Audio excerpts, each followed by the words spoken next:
of what critics have called timid leadership. Today, before a business group in Dallas, he offered a brighter vision of the drama in Berlin and its meaning for the future. 28 years after the desperate days of 1961, and that terrible barrier was built, now the East German government has responded to the wishes of its people. And I believe that around the world, the 1990s will inevitably be the decade of democracy. He also noted pointedly that while he had not thought this day would come this soon, he had urged it as early as last spring. I called upon the Soviet Union to support self-determination for the nations of Eastern and Central Europe and to tear down the Iron Curtain. And now we're seeing it happen. Mr. Bush said this made his forthcoming meeting with Mikhail Gorbachev more important, and he said he would seize every chance to advance democracy. But he added a note of familiar caution. I will conduct the foreign policy of this great country with the prudence that these fascinating times of change demand, and with the imagination.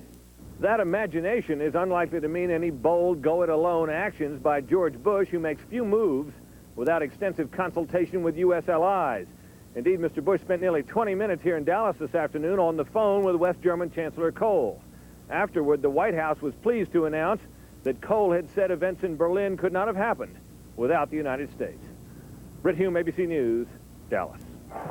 And now to the Soviet Union. It must be pretty clear to everybody now that what's happening here in Berlin, if not at the urging of Mikhail Gorbachev, appears certainly to have his approval. We've heard from a number of Soviet officials throughout the last couple of days that it wouldn't even be the worst thing if the Berlin Wall actually did come down.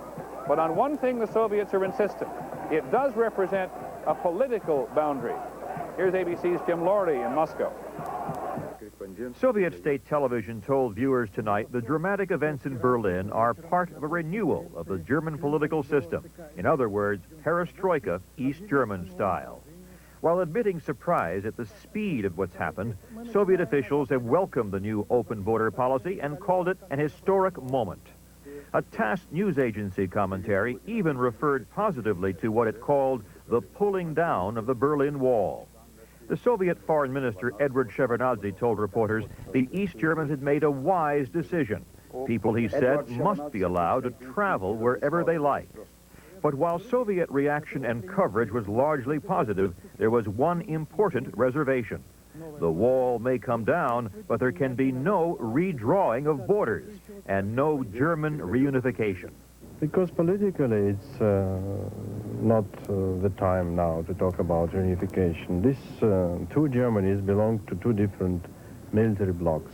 The stabilization of the German situation, the spokesman said, would no doubt come up in talks next month between Mikhail Gorbachev and George Bush.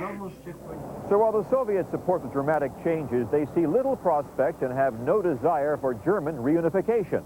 That certainly cannot happen, the Soviets say, while there are NATO troops in the West and Soviet forces in the East, arrangements that are not likely to disappear soon. Jim Laurie, ABC News, Moscow.